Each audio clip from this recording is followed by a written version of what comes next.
Today is November 9th in the year 2005. I'm Karen Herman with the Archive of American Television, and it is my great pleasure today to be interviewing Reese Schonfeld here in New York City. Okay, we're going to start right from the beginning, and our first question is, what was your name at birth? Maurice Wolf Schonfeld. Where did the Reese come from? My baby sister, Reese. And so she was born when I was 7. From 10 years old on, I was Reese. Did you like that? Yeah. I think it was, not first, because it was like Reese, and I didn't want to be Reese. But Reese became all right. Did anyone call you Maurice? No, not much after that. Oh, at school, given that I'm under my school name, I was for a while known as Big Mo. Why was that? Tall, big, and I did the football pools. When were you born? 1931. What was the date? November 5th. Where? Newark, New Jersey. Is that where you grew up? Yep. What was your father's name? Philip. What did he do? He was a partner in a glass and mirror company in New York City, down on Greenwich and Morton Streets. Big factories, still stands. They haven't turned it into lofts yet. And your mother, her name? Sarah. Did she work? Not after she was married. My father wouldn't let her. Awful, different times. Did she want to? Yeah, she worked in the music business, piano company. And they just founded a foundation, and they wanted to name her the kind of executive director of the foundation. The president's wife would have been the chairman, but not done the work, and my mother would have done the work, but my father couldn't bear the thought that anyone might think that his wife had to work just to support the family. We're talking about your parents. What traits do you think you inherited from them? It's hard to say. Somehow or other, I was always rebellious, and I was known, I can still remember the rabbi telling my father, "You're a rebellious son." And I don't think I learned that from either of them. I don't think either of them was particularly rebellious. Maybe it was in resisting them that I acquired the traits. Was your family religious? Moderately. And you mentioned that you had a sister. Is it Yes, sister and a brother. What are the names? Norman and Barbara. What kind of kid were you growing up? Did you have any hobbies? Well, I think it was, like most kids, I collected stamps. I played a lot of sports in the street. We were talking about your hobbies growing up. What did you want to be when you grew up? I think I wanted to be a lawyer, I guess. That was almost like foreordained. My father had desperately wanted to be a lawyer, and he probably would have been a very, very good one, but he was forced to get out of school when he was 14 to support his family, and he worked his way up from office boy to a partner in a reasonably sized company and did well, but he always regretted the lack of education. He'd been accepted at a school called Townsend Harris High School here in New York, which was the equivalent, say, of Bronx School of Science, one of the elite schools, and he couldn't go there. His mother, he had 7 brothers and sisters. He was the oldest boy, and he had to go out and support the family, which he did. It's tough. That was a generation that supported, really 3 families, their parents, themselves, and then their children for a while. And I think that, anyway, I was living his dream, but not mine. Did you know that when you were even at that time? Not really, because I don't think I had any kind of an idea of what I wanted to be, and I went to college and graduated and was accepted at Harvard Law School, and I didn't really want to go there, but I did, and then I didn't go to school there, and they booted me for not going to school. And then almost out of, I'm not going to let them do that to me, I went back to Columbia and got a master's and began law school.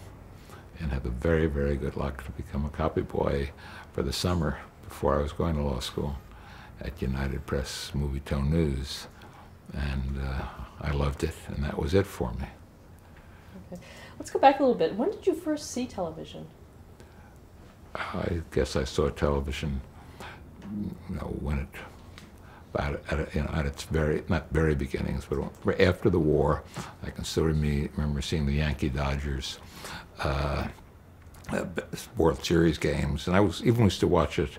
The kid across the street who lived across the street from me was the son of a furniture store owner, so he got a television set almost as soon as they came out, and we would go over and watch the fights on Friday nights. They had the Friday night fights, which were marvelous things, and everybody would gather around. There was a lot of betting on them. It was very much a different world, men's world.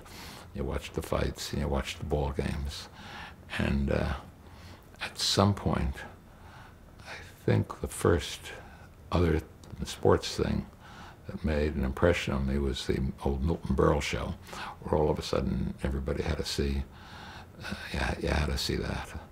And gradually, I guess, I got more and more involved in watching television, but I'm trying to remember news on television, and I don't think I can really remember it until, certainly during the McCarthy hearings, some point before that, the early 50s. But I went to school at Dartmouth, and there was no television at Dartmouth in those days. You just couldn't get any reception, and nobody really missed it. And we all listened to radio. I don't think I kind of looked down on television in the beginning. I know, I had a roommate who was a movie guy. Later became a director, and he looked down on television too. It was just nothing for serious people. But at some point, you began to understand that important stuff was being done on television. The dramas, the On the Waterfront, and the serious hours that were so much a part of that. And so, it was gradual, but it isn't like the addiction that I now have. Where were you getting your news growing up? Mostly from the newspapers, and then when I was a kid during the war, I listened to the radio every night and every morning because it meant so much. As a Jew, listening to the news in 1940s was a matter of life and death, and so I began to get the habit. I can remember all the various broadcasters, John Cameron, Swayze, and Callenborn. I'm blocking Callenborn's first name, but they were leaders. They were the guys from London, Morrow in London, and Severide, and the best Bill Shirer out of Berlin. Those were people you had to hear every night. And then they had a guy at 9 o'clock named Gabriel Heater. So you got your last news at night, at least I did. And he'd begin his program, there's good news tonight. And I never used to know where it was. Do you think when you were listening to these programs, did you listen with a critical ear? No, I was much more interested in the content than in the technique. It was, I think maybe I still am. I think content dominates technology. But they were, and I guess I stayed with them. I'm trying to remember. Morrow, of course, didn't do television news at CBS in the beginning, and so I don't know when I got in the habit. When I went to work at United Press, which was '56, I was assigned, part of my job was to watch 2 of the 3 network news shows, because they occurred at different moments. The 3rd show was on simultaneously, and somebody else had to watch the 3rd one. But I had to write every single story in the running order and everything else, and I had to send that over to London, so our London office would know what the U.S. was leading with and what our opposition had.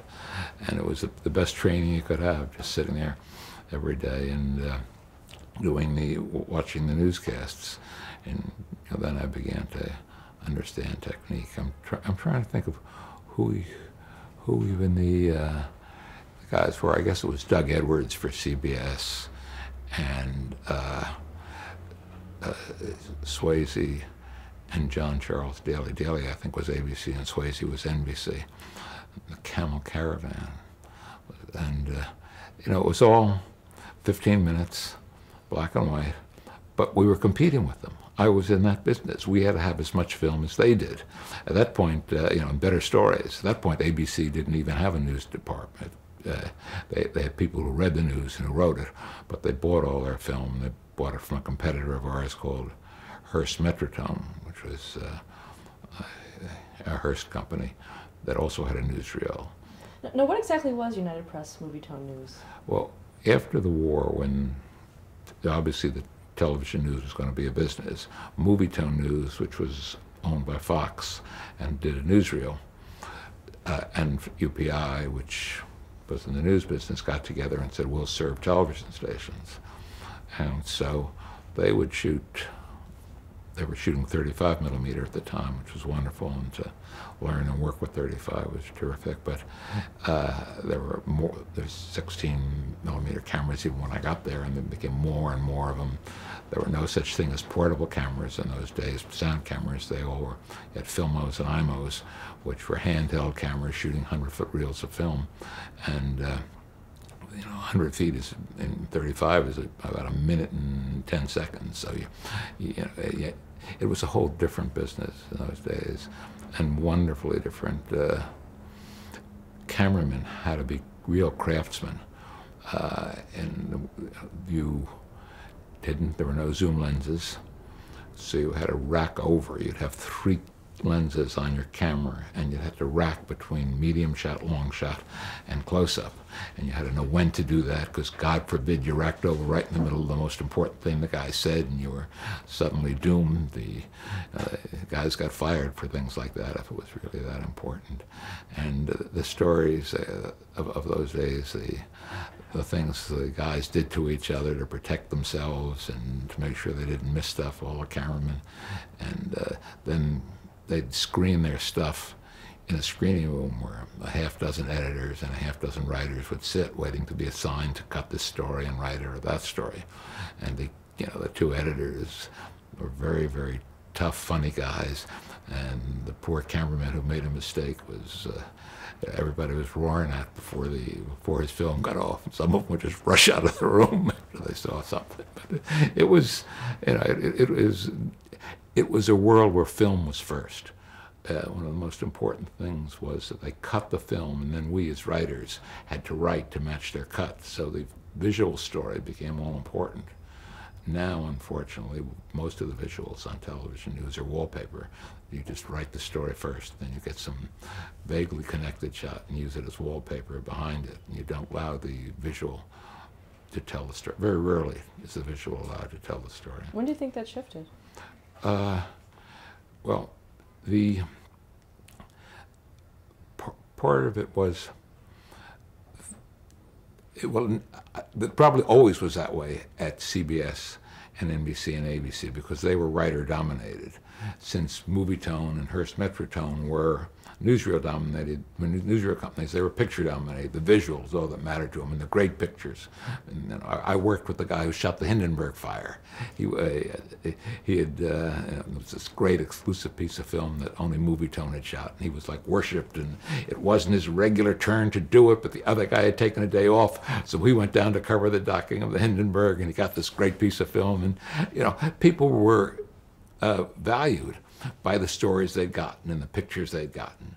And, there's very, very little of that now. And there were very few of them, and there may have been, I don't know, 100 newsreel cameramen in the whole country when I started this business, and not including LA and New York. And individual television stations had very few camera guys. Gradually they began to acquire cameras, and later than that sound cameras. So we do our stories, We'd cut them into little rolls of 16 millimeter, write scripts to them, mimeograph the scripts, put the whole collection of little reels of film and the scripts in a green cardboard box, to tie it together and send it out by air express to stations all over the country. And it worked, but not after coaxial cable went across the country. We were servicing ABC when I arrived, and then we serviced them later. But we had many, many stations. When I first came there, they had over 100 domestic clients and perhaps 30 or 40 all stations all over the world. And we managed to keep the foreign clients for a long time, but they lost, well, by 1963, we'd lost just about any station that had a network affiliation in the United States. So our customers were only the independent stations and stations abroad. Now, what did you learn about news writing at that time? Well, I learned lots of things. 36 feet of film to a minute, 90 feet of 35 to a minute, three words to a second, 2.5 words really to a second of speech. You got to fit it in, and you got to go through contortions. If the lead picture isn't the lead of the story, trying to work them both in at the same time. In some ways I used to like it, because in sports, which we did a lot of, I liked doing much. You couldn't, ordinarily you'd say, and the score was to open, but you couldn't. You had to write it open with Bob Cousy dribbling down the court, so you had to say, there's Bob Cousy going down the court and doing, and finally in the end you let them know who won. I hope that stopped working, fortunately or unfortunately, years later.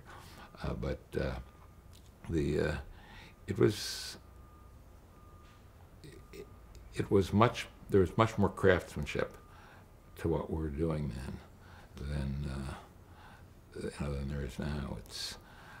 Sony first came out with the zoom lens and the automatic focus, and the ability to so you didn't have to rack anymore, and you didn't have to worry about focusing, you didn't have to worry about light, and so cameraman's job became just a button pusher, gradually till now. I don't want to. There are many great cameramen, but you don't have to be great to be a cameraman anymore. You don't have to be a craftsman, and the same thing became true with writing. It was just these guys write the words, and the editor goes in, and it's his job or her job to take the film or tape that's there, or it's the cassette right now, and just match whatever the writer said, so the writer has all the freedom, and it turns into what we see on the air today in terms of visuals. Except for certain shows. There are some, for years, Hewitt held out, and Hewitt did 60 minutes on film, because he didn't want to work on tape and didn't want to do it this way.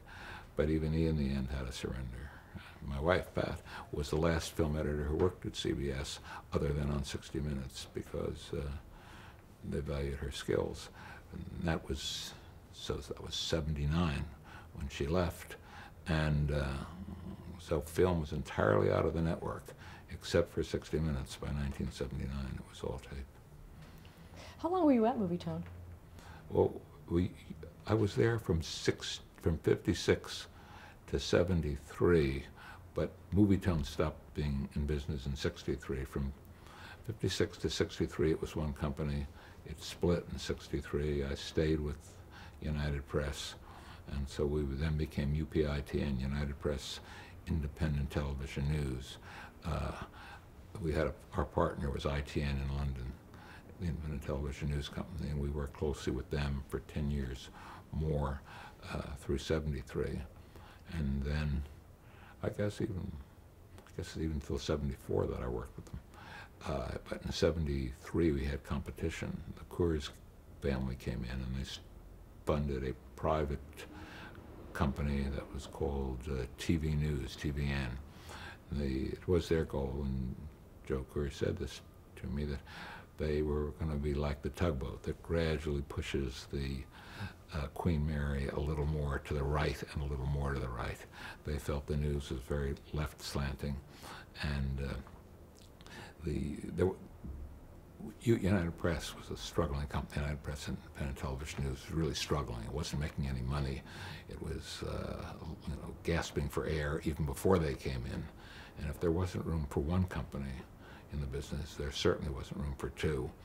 And after about a year, Coors gave up and took over UPI Television News domestically. The foreign company continued to exist and did for many more years. But and I was under contract to UPITN, and they brought my contact, and I spent 1 year with them.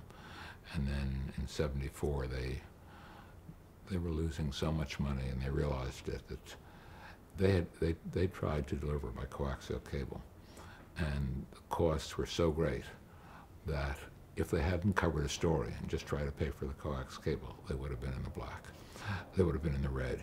It was a disaster. No one had looked at the numbers when they started the business. They were politically motivated rather than anything else, and they didn't get it. And in some ways, they weren't bad people, but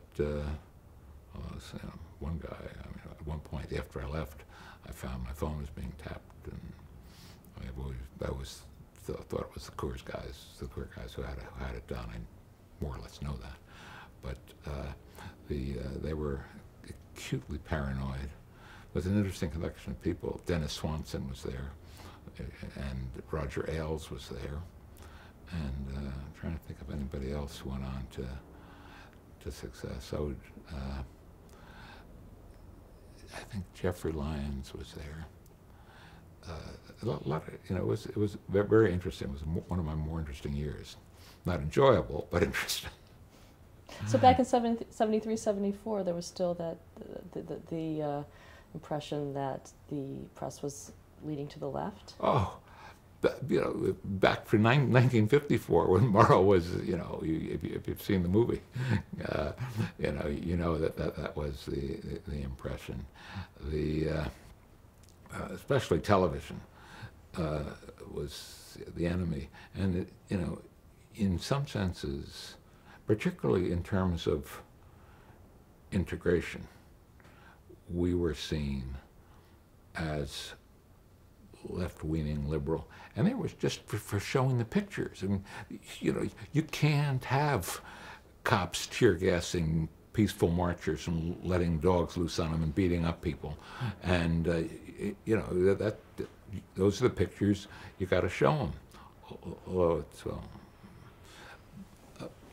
Movie Tone, the newsreel, would never show any pictures of racial stuff because they had to have their reels were shown at theaters in the South. There was a presence. And when I asked them about it, they said that Southern theaters owners are afraid their theaters will be burned down, there'll be stink bombs, there'll be riots. So in that way is one of the reasons that television was so important. It was able to go over the heads of local biases. In New Orleans, one of the papers would never report a racial story, just wouldn't do it. And the people there were extremely segregationist. And there was one television station, this is a story you've probably heard before in the history of television, in Mississippi, I believe, that refused to carry these stories, and as a result lost its license. It's the only station that ever did lose its license for a reason like that. It was just refused to carry the NBC or CBS or whatever network news that was coming in, and we went down. We did our share. We had people, brave people, a cameraman named Reggie Smith, who went through all the hell of Mississippi and in Alabama in those very, very bad days. And CBS had a wonderful guy. I'm trying to, Lister Pierce, who was the only cameraman who got the shot of Wallace being shot later on. But Pierce was a giant among the cameramen. We got to be friends later, and he told of once going into a town in Mississippi, the Philadelphia, Mississippi area where the guys were killed, and he was from Alabama himself, and nobody pushed him around, but And the sheriff said, "Well, Mr. Pierce, if you're going to be in my county, I've got to tell you that I don't think I'm going to be able to protect you." And Lester opened his jacket and showed a gun, a revolver, and said, "Well then, Mr. Sheriff, I think I'm going to have to protect myself." And he was later attacked. That's how I got to know him, really, by when they arrested the guys in the killing of the three civil rights workers, Goodman, Sweeney. The defendants were all booked. They were all a bunch of, most of them were deputy sheriffs and other law guys. And as they were led out of the courtroom, one of them just launched a total attack on Lester. And Lester was, as I said, had what he called his camera handle with him, which was a rod that you could attach a camera to at the other end, an iron pipe, in other words. And he just took the iron pipe and smashed him over the head and sent him to the hospital. And then the cameraman sued CBS for for assault and everything else. And now you're down in Mississippi in front of a Mississippi jury, and we had film that showed the attack coming from the other guy, and CBS called us, and we gave them CBS the film, made them subpoena it, but we gave them the film that showed what happened. And it might not have been helpful, but the thing that really helped was Pierce up on the stand. That's a story I've written once, where he gets up there and the defense attorney says, "Mr. Pierce, who is it you work for?" He said, "I work for CBS." And I said, "CBS, is that a network up there in New York?"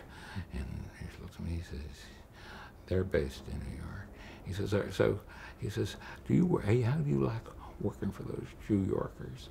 And he says, "Mr. Attorney," whatever his name was, "I'll let you know, I'm from Alabama. I've been in Alabama all my life. My first cousin is the Speaker of the House in Montgomery, Alabama, and I like my job." And the defense attorney says to the judge, "Your Honor, that isn't the question I asked." And the judge looks at him and says, "I think that's the answer you deserve. Next question." And they won, but I think ultimately CBS paid him, rather than going through appeals and everything else, did some kind of a settlement. But I mean, that was the kind of heroism, the kind of thing that these people went through. Mo Levy down in Dallas, it was at the Birmingham bus riot, and he was pretty badly knocked around, and he walked with a limp the rest of his life. And these were the people who essentially brought about the desegregation of the South. When the country saw the pictures, when they saw that it was real, that it wasn't a bunch of northern liberal lefties just draining propaganda on them, the good people in the South realized that this was behavior that couldn't be tolerated. And I think that did an enormous amount of just to turn the country around. It's a great moment.